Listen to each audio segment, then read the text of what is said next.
کی شہادت نے کیا ہے. آئے اور اس لاش کو اٹھایا تو رب العالمین کی بارگاہ میں یوں کہا تھا الآن انکسر ظہری، اے مولا میری ریڑھ کی ہڈی ٹوٹ گئی، میری ریڑھ کی ہڈی ٹوٹ گئی. اور اس لاشے کو لائے اپنے سگے بھائیوں کا جسم اٹھاتے ہوئے یہ 56 سالہ نواز رسول، تمہاری ہر ادا پر کروڑوں سلام ہے حسین، تمہارے ہر عزم حوصلے پر لاکھوں سلام. امام پاک کی طرف آئے تو اس وقت دیکھا تو امام قاسم تیار ہو کر کھڑے تھے جو امام حسن مجتبیٰ کے بیٹے تھے. 22 سال کی عمر تھی جن کی سگائی سکینہ بنت حسین سے ہو چکی تھی.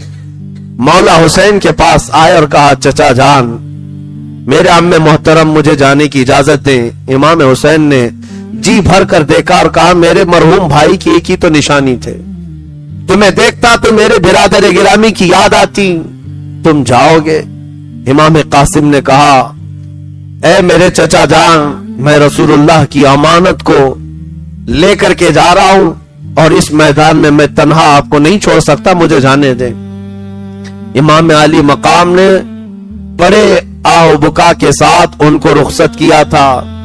یہ امام قاسم کی انٹری جو کربلا میں ہے وہ لکھی ہوئی ہے تاریخ طبری میں. کہا ہے جیسے امام قاسم پہلی مرتبہ گھوڑا اچھالتے ہوئے کربلا کے میدان میں آئے تھے اس وقت کوفیوں میں ہلچل ایسی مچی تھی.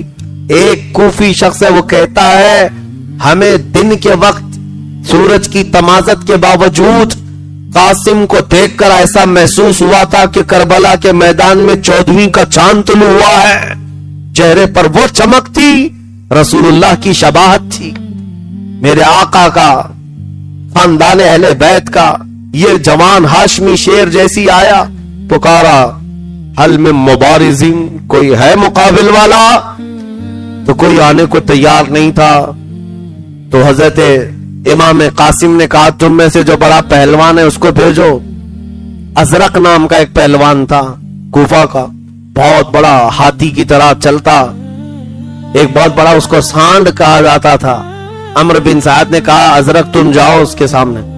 وہ ٹھٹا مار کر ہنسنے لگا، کہا یہ بچے کے سامنے مجھے بھیج رہے ہو، میری پہلوانی تجھے پتا نہیں ہے، میری پہلوانی کا اندازہ نہیں ہے.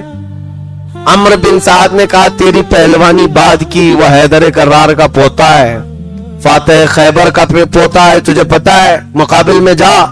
کہا نہیں میرے 4 بیٹے ہیں ان میں سے کسی ایک کو بھیجوں گا، ابھی اس کا سر کاٹ کر لائے گا.